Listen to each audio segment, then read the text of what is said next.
Polling తర్వాత చెలరేగిన హింసాత్మక ఘటనలో కౌంటింగ్ కు పకడ్బందీ ఏర్పాట్లు చేస్తోంది ఈసీ. అల్లర్లు చెలరేగకుండా, దాడులు జరగకుండా భద్రతాపరంగా ముందస్తు చర్యలన్నీ తీసుకుంటున్నారు పోలీసు అధికారులు.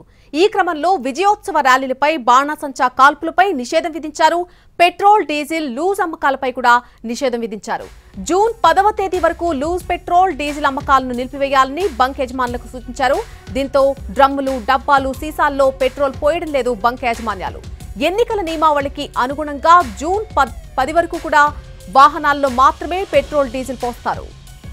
ఇక పోలింగ్ రోజు, పోలింగ్ తర్వాత పల్నాడు జిల్లా మాచర్ల నియోజకవర్గంలో పెట్రోల్ బాంబులతో దాడులు జరిగాయి. మాచవరం మండలం పిన్నెల్లిలో పెట్రోల్ బాంబులను స్వాధీనం చేసుకున్నారు పోలీసులు. దీంతో ముందస్తుగా పెట్రోల్, డీజిల్ విడి విక్రయాలపై నిషేధం విధించారు ఆయా జిల్లాల ఎన్నికల అధికారులు.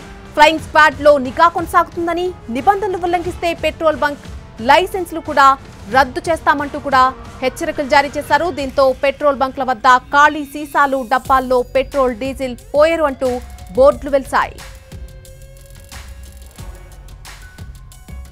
పల్నాడు జిల్లా, అనంతపురం జిల్లా, తిరుపతి జిల్లాల్లో పలు హింసాత్మక ఘటనలపై సీరియస్ గా స్పందించిన ఈసీ పలువురు ఎస్పీలను, పోలీసు అధికారులను మార్చేసింది. దీంతో రాష్ట్ర వ్యాప్తంగా పోలీసులంతా అత్యంత అప్రమత్తంగా ఉన్నారు.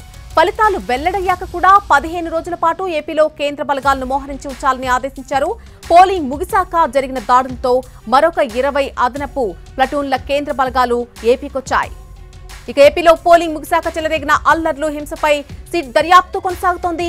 దాడులకు పాల్పడ్డ వారిలో కొందరిని ఇప్పటికే పోలీసులు అరెస్ట్ చేశారు. దాడులు చేసిన తర్వాత అజ్ఞాతంలోకి వెళ్లిన టీడీపీ, వైసీపీ కార్యకర్తల కోసం పోలీసులు గాలిస్తున్నారు. మరోవైపు కౌంటింగ్ ముందు, కౌంటింగ్ సమయంలో, ఆ తర్వాత కూడా ఎలాంటి అవాంఛనీయ సంఘటనలు జరగకుండా ఓట్ల లెక్కింపు కేంద్రాల వద్ద 3 అంచెల భద్రత కొనసాగుతోంది. స్ట్రాంగ్ రూమ్లలో ఈవీఎంల భద్రతకు పటిష్ట చర్యలు తీసుకున్నారు. అటు ఎక్కడికక్కడే రౌడీ షీటర్లను బైండ్ అవుట్ చేస్తున్నారు. వివాదాస్పద వైసీపీ, టీడీపీ నేతల ఇళ్లు దగ్గర కూడా భారీగా బందోబస్తు ఏర్పాటు చేశారు.